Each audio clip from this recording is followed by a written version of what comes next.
child say it like this. When you asked me how I played, I would go and I would play hide and go seek, and somebody would hide and you'd have to find four people. You know, they would be hiding and I'd look under and I would find them. That's how we played. What you are watching is an entirely new human language, unlike any other sign language in the world today. It has its own words, grammar, and precision. In this conversation, you can't be careless with your hands. What is it like now in school? She's trying to read your gestures. Oh. Just looking at him like I'm not getting very much. It doesn't mean a thing, I'm afraid. What's astonishing is that the new language was invented by children. These scenes from the 1980s are among the first pictures of a language being born. These kids invented it because they were desperate. To be deaf in Nicaragua was to be lost. Deaf children were shut-ins or sent to schools for the mentally retarded. Not one of these children had ever seen a sign language before, but within months of being brought together, they had written one of their own. No one had ever put together a successful program to educate the deaf children of Nicaragua. But in 1979, after the Sandinista Revolution, the government thought it would try. So it set up 2 schools in Managua and brought in deaf kids from all around the country. Trouble was, the kids had never been exposed to language in their lives, so they couldn't understand what the teachers were saying, and the teachers couldn't understand them. Then something extraordinary happened.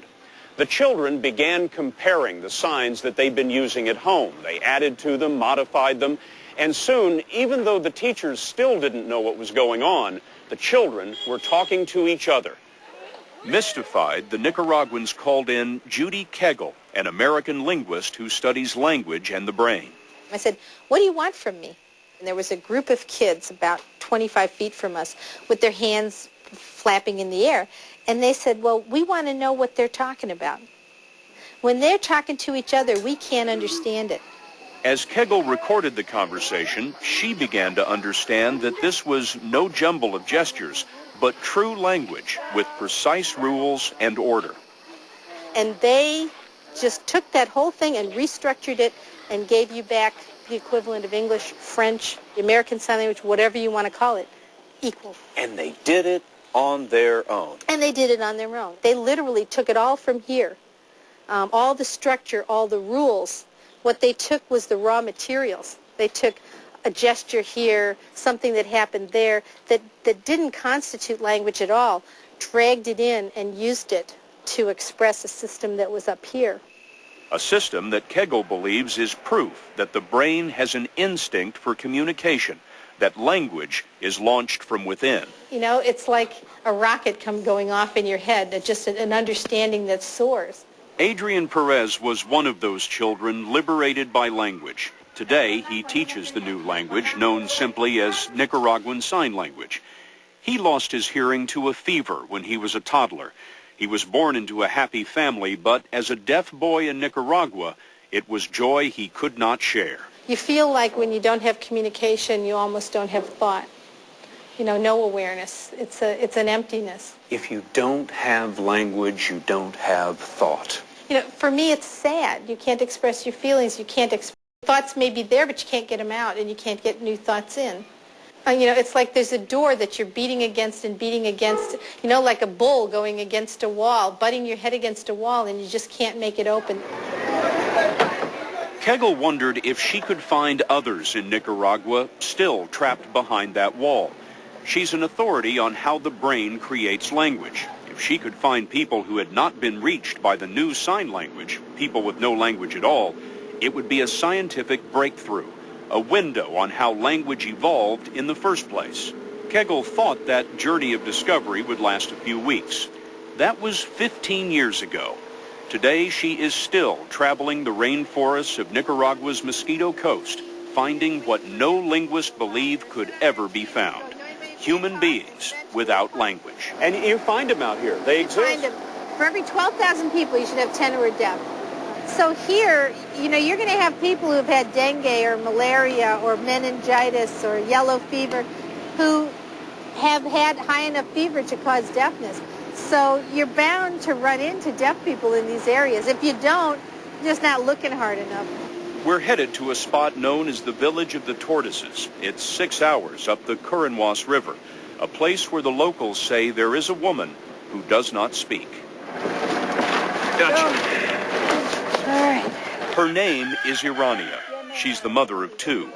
Her family says that she's been deaf since she was a child. She has never heard or seen a language.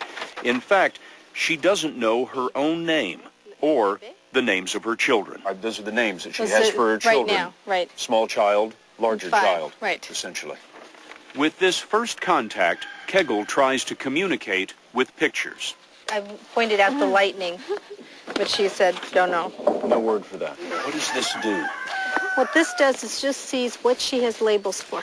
Just going to show her pictures, and I'm going to see what her gesture is. Kegel guides Irania through a series of tests that prove she is bright and capable. Her lack of language comes only from the fact that in her 25 years, she has never seen or heard a conversation. What really struck me was the anguish in her face. And what it said to me, at least, was, I know the answer, but I can't tell you. Irania, to me, was a really bright woman. She knew exactly what she didn't know. She knew exactly what she couldn't do. She actually could look at me when I gave her certain things to try to gesture back to me and say, I can't do that. And it's likely too late to do it now. Irania is too old to learn with the ease of a child. Kegel's research suggests that the brain is open to language until the age of 12 or 13, and then the opportunity begins to close. This is what we mean when we say this is a person isolated from language. So far, Kegel has found about 300 people just like Irania. They're invaluable to research, among the only people on Earth who can provide clues to the beginning of human communication. But over time, Kegel couldn't get over the tragedy of it. She couldn't watch another generation lost to language.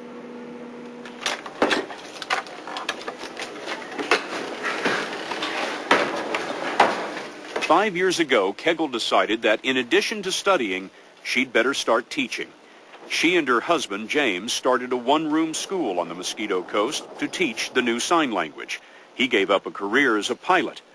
Now they run the school solely on donations. They call it the Escuelita, or Little School, and it's opening the world to those without language. When I was little, I would look at books in my house. I would look at them, but I didn't know what they said. The language opened those books to Daphne Rodriguez and 30 other students here in the Escuelita. Their signs fill the air with meaning. The youngest kids are telling stories from their favorite books. Older students in this corner are learning geology. And the teenagers are debating Homer's Odyssey. Daphne is studying modern history. Watch her tell her version of the Exxon Valdez disaster in a whole new language. And the man who was the pilot, who was in charge of steering it, he was somebody who really liked rum, and he got snockered. And he was really tired, so he changed with this other guy who accepted to steer the boat, but he was clueless as to what he was supposed to do.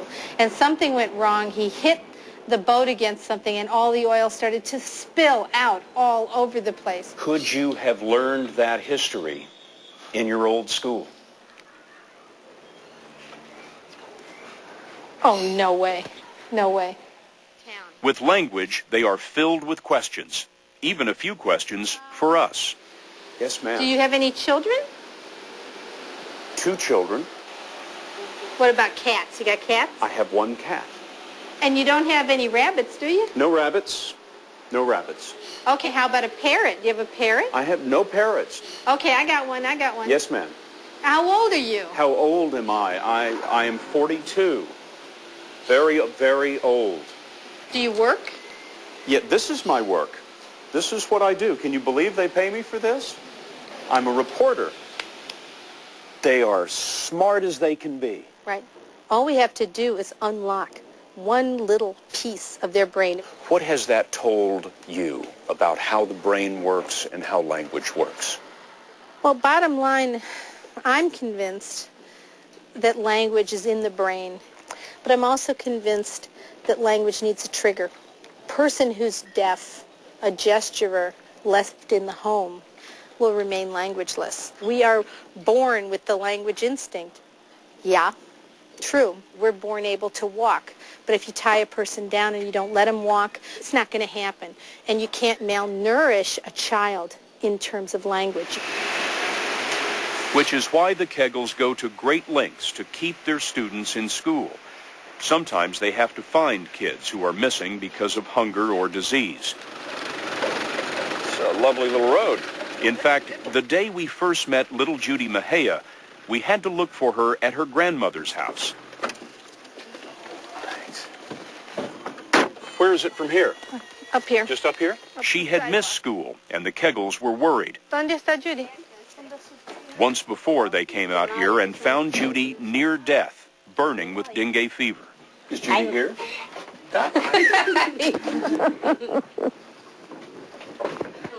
It turns out Judy's grandmother had run out of food again and wanted Judy to stay home to work. How do I say that I'm very happy to meet her? Say, I'm Show me happy. how. Happy I'm happy to meet you. to meet you. Thinks your signs are funny. Well, I'm just beginning. I don't know very much. Eventually, the grandmother agreed to send Judy back to school. I mean, when I look at her signing today, it's just important. You saved her life.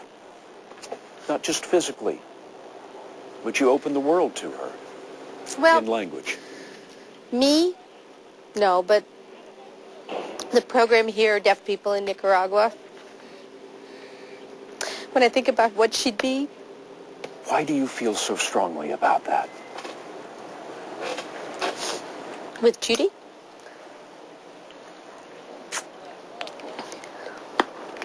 because she's what every one of them could have been. What every one of the deaf in Nicaragua could have been if language had reached them sooner. Today, Nicaraguan Sign Language is reaching farther, and like any true language, it's taken on a life of its own, growing, adding new words all the time. Little Judy showed us that the children are still creating when she told us about a trip to the beach and threw out a new gesture that Kegel had never seen. The symbol for sand was new to you. In Wasn't the it? context, I wasn't sure what she was using it. Where did she learn this word? I don't know. Just picked it I up. just knew it. Thank you. Welcome.